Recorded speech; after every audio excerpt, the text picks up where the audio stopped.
안녕하세요. 보이스 오브 라이프의 이명수입니다. 오늘은 걱정에 대한 이야기를 좀 해볼까 합니다. 이 방송을 준비하면서 사실 저도 걱정을 하기는 했는데요. 걱정은 사람이라면 누구나 할 수밖에 없는 어쩔 수 없는 일인 것 같아요. 걱정이라는 단어가 들어간 가장 유명한 것 중에 하나가 뭐가 있을까 생각해 봤더니 전인권 씨의 노래가 떠오르더라고요. 가사를 좀 봤습니다. 가사 중에 내 아픈 기억들 모두 깊이 마음에 묻어버리고 지나간 것은 지나간 대로, 그런 의미가 있죠 라는 가사가 있는데요. 좋은 아주 힐링송이라고 생각을 합니다. 그런데 문제는 그대가 아무 걱정하지 말아요가 사실 말처럼 쉽지 않다라는 데 있습니다. 걱정을 하고 싶은 사람이 누가 있겠어요. 슬픔은 나누면 반이 되고 기쁨은 나누면 배가 된다라는 그런 말이 있는데요. 과거죠. 슬펐던 일 또는 기뻤던 일에 대한 감정은 나누면 커지거나 작아지거나 그렇게 될 수 있는데, 걱정은 알고 보면 미래의 일입니다. 내 사업이 잘 될까? 내 공부가 잘 될까? 내 미래는 안전할까? 내가 생각한 대로 기대하는 대로 잘 풀려나갈까? 사실 인생이 걱정으로 점철되어 있다고 보아도 크게 이상하지는 않을 것 같습니다. 일반적인 걱정은 사람들은 누구나 어느 정도는 다 통제할 수 있다라고 생각을 합니다. 잘 될 거야, 여태까지 그랬듯이 잘 해낼 수 있을 거야 라는 생각으로 어느 정도는 다 해결해 나갈 수 있을 텐데, 꽤 독성이 강한 걱정들이 있습니다. 그런 것들은 의식적 수준에서 괜찮아, 잘 될 거야 라는 것만으로는 잘 안 되는 경우들이 많아요. 악몽으로 나타나기도 하고 여러 가지 불안한 감각으로 나타나기도 하고 가슴이 두근거린다던가 하는 그런 신체적인 증상으로 나타나기도 합니다. 그러면 이 걱정을 어떻게 할 것인가에 대한 고민이 되는 거죠. 걱정에 대한 걱정이 또 들게 되는 겁니다. 그래서 오늘은 그 걱정을 어떻게 좀 다스릴 수 있을까에 대한 이야기를 해보려고 합니다. 프로이드가 이야기한 것 중에 사이킥 디터미니즘이라는 게 있습니다. 심리 결정론이라는 건데요. 과거의 어떤 경험이 내 잠재의식, 무의식이 되고 그것이 현재 내 행동과 말과 감정과 감각에 영향을 준다는 게 심리 결정론 사이킥 디터미니즘입니다. 과거가 현재에 영향을 주고 또 미래에도 영향을 줄 수 있다는 얘기가 되겠죠. 그래서 그것은 정신분석의 아주 굳건한 믿음으로 연구가 되어져 왔고, 과거의 상처들을 어떻게 잘 치유함으로써 현재와 미래의 나를 좀 더 행복하게 만들 수 있을까, 더 성장하게 만들 수 있을까라는 이론으로 많은 작업들이 이루어져 왔습니다. 굉장히 오래된 이론이긴 하지만 현대에도 정신분석 이론은 여전히 중요한 이론으로 많은 곳에서 행해지고 있습니다. 근데 여기서 하나 생각해 봐야 될 것은요, 버틀란드 러셀이라는 철학자가 행복의 정복이라는 책에서 이야기했는데, 과거, 무의식이 현재의 의식에 영향을 주는 것은 사실 연구가 많이 이루어져 왔다. 그런데 반대로 의식이 무의식에 영향을 주는 것은 별로 연구가 있지 않았다 라고 이야기를 하면서 어떻게 현재의 생각을 바꿈으로써 내 잠재의식에도 영향을 줄 수 있을 것인가에 대한 이야기를 책에서 한 게 있습니다. 그런데 그 당시에는 연구가 되어지지 않았을지 모르겠지만 사실 꼭 그렇지는 않습니다. 정신분석이 아니라 인지행동치료 같은 것들은 사실 현재 내 마음속에 드는 생각을 어떻게 정리하고 바라봄으로써 결국 내 잠재의식에도 영향을 줄 수 있다는 그런 것들이기 때문에 최근에는 심리치료, 정신치료에서도 그런 부분들이 연구가 되어져 있다고 볼 수가 있겠습니다.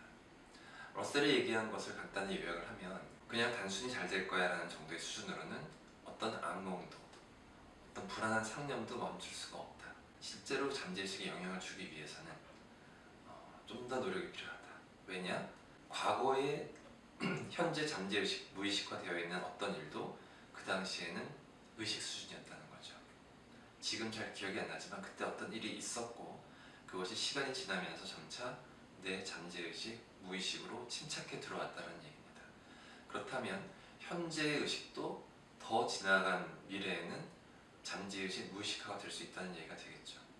그럼 지금 이 시점에서 내가 의식 수준으로 생각할 수 있는 것들을 잘 함으로써 앞으로 내 잠재의식을 새롭게 만들어 나갈 수 있다는 좀 더 능동적이고 적극적인 형태의 마음 챙김 훈련이라고 볼 수도 있습니다. 어떻게 할 것인가? 거창하게 말씀드렸지만 사실 답은 간단합니다. 집중하는 거죠. 현재 내가 어떤 걱정거리가 있다고 한다면 그것을 모든 노력을 기울여서 온전하게 집중하는 겁니다. 가까운 미래에 무엇인가를 발표를 하거나 어떤 테스트를 한다면 그것을 걱정하는 수준이 아니라 굉장히 치열하게 그 내용들을 연구하고 들여다보고 그러는 것이죠. 충분히 아무도 더 이상 어떻게 할 수 없을 정도로 내가 충분히 그 걱정거리들에 집중을 했다라고 한다면 그것은 준비된 형태로 내 마음속에 축적이 돼서 나도 모르는 상태에서 벌써 잠재의식으로 발현될 수 있다는 것입니다. 피하는 것이 아니라 대충 머릿속으로만 잘 될 거야 라고 막연하게 스스로를 안심시키는 것이 아니라 매우 치열하게 그 내용들을 들여다보는 것, 직면하고 바라보고 연구하는 것, 그것만이 걱정을 본질적으로 해결해 줄 수 있다는 것이 되겠습니다. 인지행동치료에도 지금 이야기한 것들이 인용된 치료 방법이 있습니다. 걱정 노트, 걱정 시간이라는 건데요. 어린 시절 누군가에게 장난을 칠 때 어떨 때 장난을 계속 치게 되나요? 생각해보면 내가 막 장난을 치면 그 아이가 약올라하고 짜증내고 화내고 그러면 어린 나이에 재밌어서 계속 장난을 칩니다. 그런데 그 아이가 내가 어떤 장난을 치더라도 아무런 반응을 보이지 않으면 시들해지죠. 장난을 쳐도 재미가 없으니까. 걱정의 속성도 이것과 크게 다르지 않습니다. 내가 현재 어떤 일을 하려고 할 때 걱정은 와서 옆구리를 찌릅니다. 장난을 거는 거죠. 그럴 때 내가 그것 때문에 불안해하고 또 왔네, 싫어하고 피하려고 하고 그러다 보면 걱정은 계속 나를 찾아와서 잊을만 하면 와서 건드리고 잊을만 하면 와서 건드리고 점차 나는 그것에 몰입되어 가고 나는 걱정으로부터 빠져나갈 수가 없어 라는 생각을 하게 되고 자기 신념화하게 되고 그런 고리가 이제 악순환이 계속 반복되는 것이죠. 그럴 때 걱정 시간이라는 것을 걱정 노트라는 기법을 활용합니다. 많은 식당에 굉장히 손님이 많을 때 많은 식당에 찾아가 봤다고 생각해 보세요. 밖에부터 입구부터 손님들이 굉장히 많습니다. 안에는 꽉 차 있고요. 그러면 주인한테 가서 저 왔는데요. 그럼 주인은 기다리세요 라고 얘기를 하겠죠. 지금 손님이 많으니까 기다리세요 라고 얘기를 합니다. 그럼 밖에 있는 사람들이 고이 조용히 기다릴까요? 아닙니다. 계속 확인을 하죠.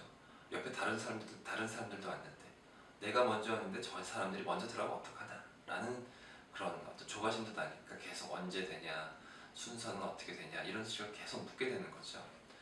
그런 바깥의 혼란스러운 상황을 정리시킬 수 있는 아주 간단한 방법이 있습니다. 뭘까요? 웨이팅 리스트입니다. 그래서 도착한 순서대로 쓰게 하죠.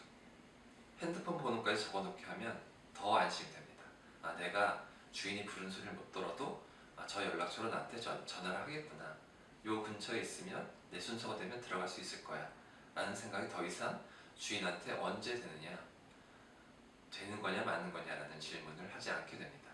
너무 사람이 많으면 딴 데 가자라고 마음을 접을 수도 있게 되는 것이죠.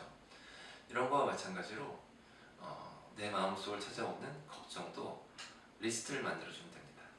내가 현재 공부나 일에 집중하고 있을 때 바쁘죠. 걱정이 들어와서 앉을 자리가 없습니다.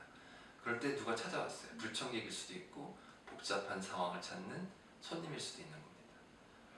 오케이, 왔네. 기다려주세요 라고 하고 웨이팅 리스트에 적는 겁니다. 어떤 걱정거리가 찾아왔을 때 그걸 적는 거죠. 걱정 노트에 적습니다. 또 그리고 나선 일에 집중합니다. 또 다른 걱정거리가 찾아왔네요. 또 다른 손님이라고 볼 수 있죠. 불청객일 수도 있지만요. 또 적습니다. 올 때마다 잠깐 몇 초 정도 그것을 적는 작업 정도를 하고 기다려주세요. 손님이 다 빠지면 내가 당신들을 융숭하게 대접해 줄 테니까. 그리고는 어떻게 하느냐, 저녁 시간에 30분, 좀 손님이 많으면 1시간 정도의 걱정 시간을 만드는 겁니다. 그 시간은 그 걱정 리스트를 보면서 온전하게 그 걱정 걱정거리에만 집중을 하는 것이죠. 충분한 시간을 들여서 집중해서 걱정을 해버리는 겁니다. 걱정이 나를 침범해 들어오는 것이 아니라 내가 걱정을 해버리는 거죠. 그러면 희한하게도 그 걱정거리들이 낮에보다는 훨씬 약화된 형태로, 심지어는 이게 왜 걱정거리였지? 별거 아니었는데? 라는 생각을 하게 되기도 합니다. 걱정이 해결되는 가장 중요한 포인트는 생각보다 별게 아니라는 마음, 그 생각을 내가 하게 되는 것. 그 순간이 굉장히 중요한 터닝 포인트가 됩니다. 내가 바쁠 때는 생각보다 별게 아니었는데 라는 생각을 할 여유가 없는 거죠. 그래서 굉장히 크게 느껴지게 되는 것이죠. 찾아오면 적으세요. 그리고 그 걱정을 적기만 하면은 삐집니다. 내가 대응을 안 해주면 배신당했다는 생각이 나중에 더 큰 형태로 찾아와요. 꼭 약속을 지켜서 어떤 시간을 정해놓고 그 시간에는 그 걱정만 해보세요. 그러면 꽤 많은 것들이 별게 아닌 게 되고 내 마음속에서 스르르 없어지게 되는 경험을 해볼 수도 있습니다. 이것이 인지치료에서 하는 걱정 노트, 걱정 시간의 기법이기도 합니다. 버틀란드 러셀은 이것과 비슷한 이야기를 과거에 이미 한 거라고 볼 수도 있습니다. 매우 치열하게 내가 걱정하는 주제들에 대해서 연구하고 집중하는 것, 그러면서 그것을 잠재의식화 시켜 나가는 것. 그러면 가까운 미래에 내가 능동적으로 만드는 잠재의식은 나를 조금 더 걱정에 잘 대응할 수 있는 좀 더 건강한 마음가짐을 가진 사람으로 성장시킬 수 있다는 것. 그것이 걱정을 다루는 방법일 수 있습니다. 모든 걱정이 다 해결되지는 않겠죠. 비인간적입니다. 걱정을 하는 것 자체도 매우 인간적인 것이라고 볼 수 있는데요. 그것이 정도가 지나쳐서 나를 좀먹고 나를 불안하게 하고 그렇게 한다면 너무 독성이 강하니까 그런 독성들을 좀 제거를 해야 되겠죠. 그런 의미에서 걱정을 다루는 방법에 대해서 오늘 간단하게 살펴보았습니다. 오늘은 여기까지 하겠습니다. 보이스 오브 라이프 이명수였습니다.